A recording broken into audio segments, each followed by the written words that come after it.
forth. Tell you what, we can put you over there on the side. I can handle all these other people's cases so they don't have to sit through this. I'm required to.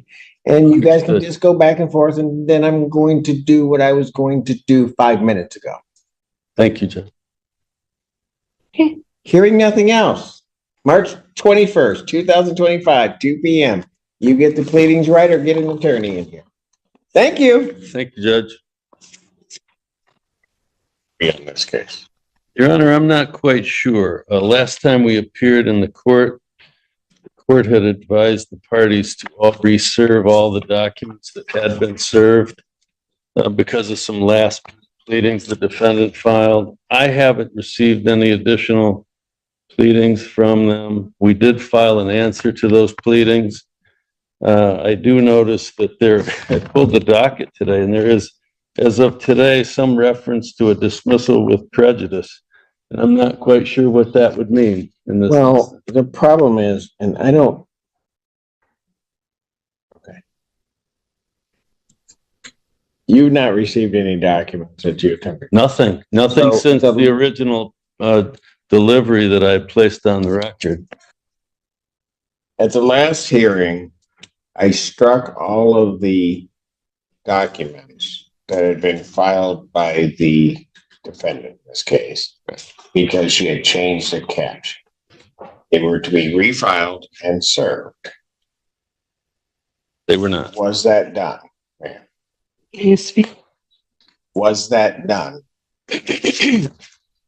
Your Honor, first of all, we have not been. Ma'am, I asked a yes or no question. Yes, Your Honor, we served the plaintiff with the joinder we filed and in federal court we did. The plaintiff did not send us any pleadings. I have not received any complaint. I have not received, he has not followed the rule 5.108 of 7-day notice that he has to give me. He is in violation of professional responsibility, rule 7 and 8. We have not received any complaint, or he cannot produce proof of service to us, Your Honor. But we can provide proof of service that he was served by sheriff for federal claim.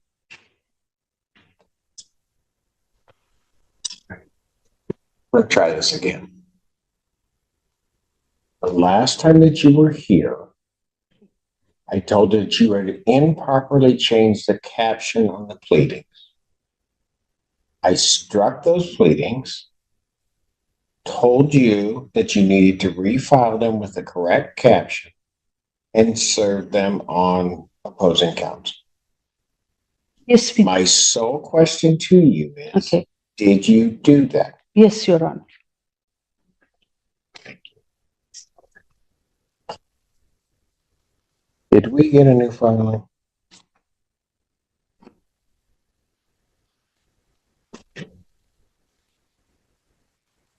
Yeah, because if she filed them and served them, they would be in my court file. And it's odd. I don't see new filings in my court file. And I don't see, and counsel's indicating he didn't get it. But she's telling me she didn't.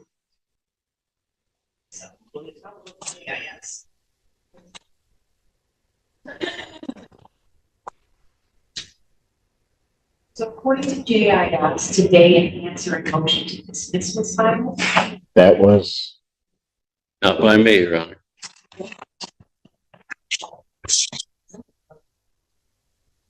yes. Okay, I see that. But that was not the original. All right. I have not seen that.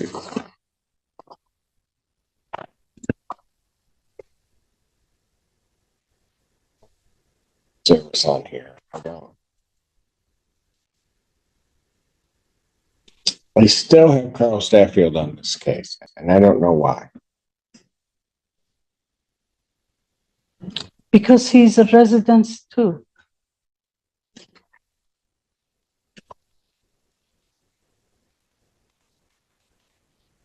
Then he needs to properly join the case. I don't. You did it again. The caption you just changed. May I speak, Your Honor? Yeah, go ahead. Okay. We did the same thing we did the last time. And may I show this to your, No, this, you did the same thing. no, this notice to appear is only addressed by the plaintiff for my daughter only, who is out of town, and we received it in the mail yesterday. And it doesn't even have my name on it.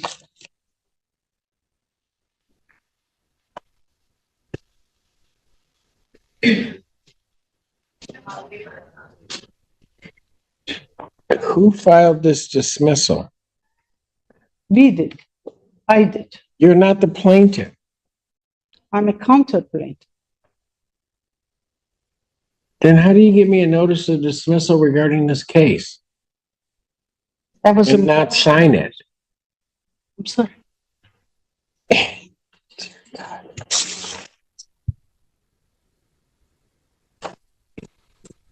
You filed a dismissal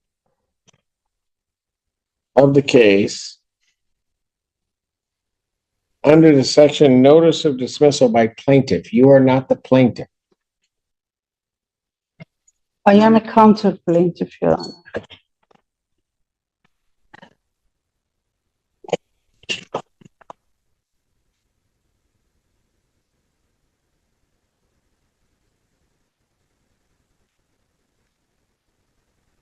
I am not accepting any of these pleadings until you get the caption right. I'm not accepting these sort of random documents coming in as a dismissal, a notice of dismissal. The only thing that you would be entitled to dismiss would be to the extent you believe you have a counterclaim. That's the only thing you're going to dismiss. You can't dismiss his claim. Yes, Your Honor. May I say one more thing, please? Go on. My grandmama died, and we are flying out of US next week to attend the funeral. If you want to. I'm not going to allow you to continue to delay these matters through some improper procedures that you're employing. I'm not going to let that happen. My condolences on your loss, but I am not going to just continue to lay this matter out to have you continue to do the same thing. What am I doing wrong, Your Honor? I have already told you what you're doing wrong. If you don't think you're doing anything wrong, then maybe you need to get an attorney. If I may, Your Honor, briefly, just briefly, this is not a rent case, Your Honor. This is Oh, a I know. termination of tenancy. The lease has been up for 60 days. She's staying in there. There was an escrow order that was filed. To our knowledge, she hasn't paid the rent. To our knowledge, she didn't pay the jury fee. To our knowledge, all these things have happened, and my client is being prejudiced by the moment here. There's damage occurring to the premises. There was construction and landscaping that was violative of the city ordinances and the HOA standards. We have a witness here today to testify that the property is being damaged as we speak, and we need. What way?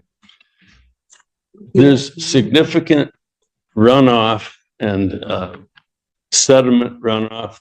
The backfill was backfilled 4 feet to 5 feet to more over the base of the trees in the backyard, and that's been that way for some time. The fact of the matter is she's had more than, I'm defer to the court, of course, but she's had more than an opportunity. She's filed this federal suit. She's doing everything possible to delay our occupancy, and I just don't think it's equitable or right. It's up, of course, your decision, Judge. Oh, I know. She knows well what she's doing to buy time here.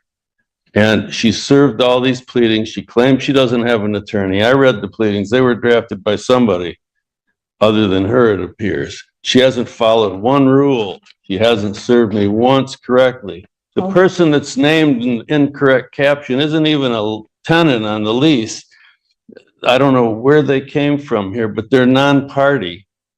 My clients had to pay me to come in here and deal with all this sort of thing. And they've joined us in a federal case that names almost verbatim the same cause of action that's named in this very counterclaim that the court struck and apparently dismissed with prejudice. All I would ask the court is that I possibly could if she wants to appeal this, and I would pretty much bet she's going to when the time comes.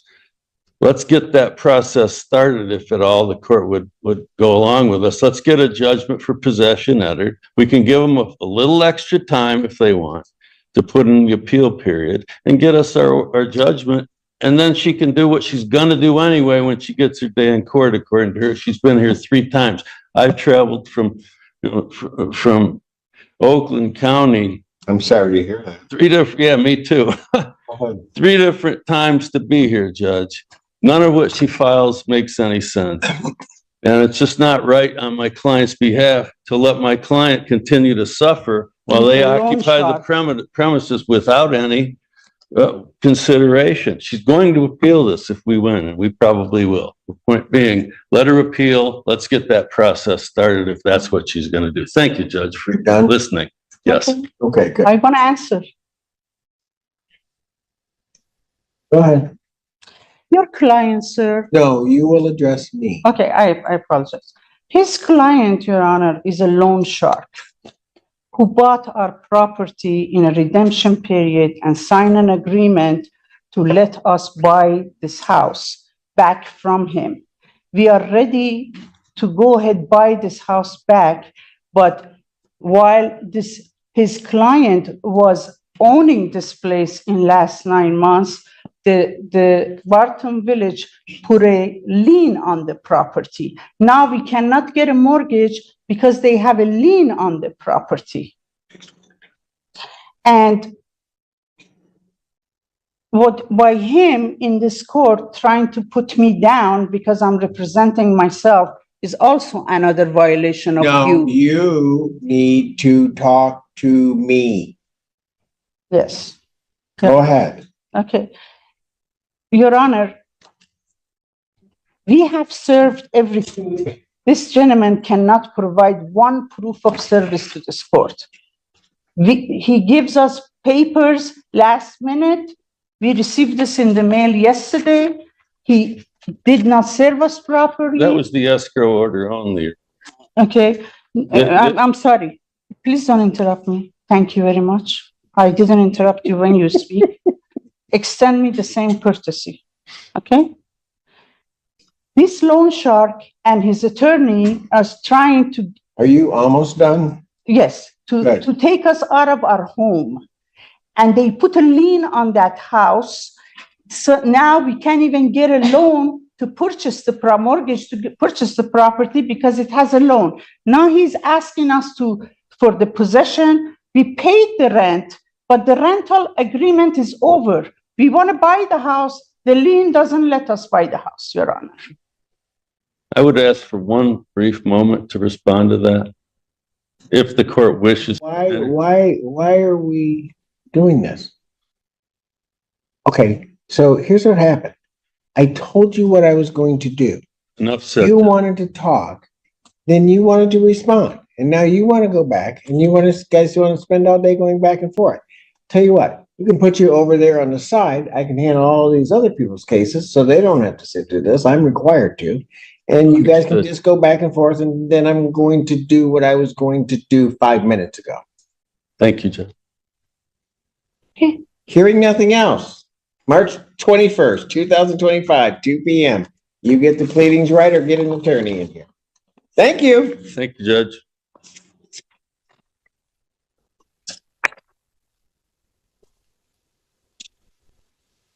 Ma'am, you're not going to yell when you're in here. You're not going to whisper under your voice. I don't operate that way. Understood? No. Understood. I heard you all the way up here. Have a great weekend. Thank you, Judge.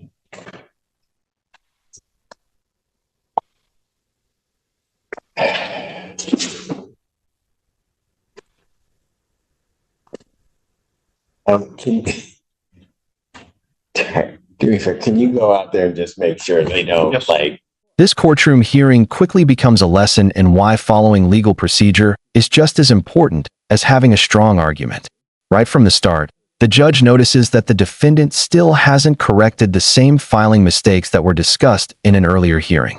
Despite multiple explanations from the court, the same errors keep appearing, creating confusion for everyone involved.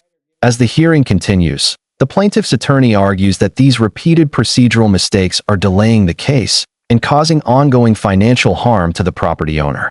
According to the attorney, the defendant has filed numerous documents but failed to properly follow the court's rules, making it difficult for the case to move forward. The defendant, representing herself, insists that she served the required documents and believes the plaintiff is the one failing to follow proper procedures. She also raises concerns about the property itself, claiming that liens and other issues are preventing her from purchasing the home. However, the judge repeatedly brings the discussion back to one central issue. Court rules must be followed before the legal arguments can even be considered. As emotions rise, the judge remains firm, refusing to allow the hearing to turn into endless back-and-forth arguments. In the end, the message is clear: correct the filings or hire an attorney who understands the legal process. It's a reminder that in court, even a potentially valid case can fall apart if the proper procedures aren't followed. What do you think about the judge's handling of this case? Let us know your thoughts in the comments. And don't forget to like, subscribe, and turn on notifications for more courtroom breakdowns.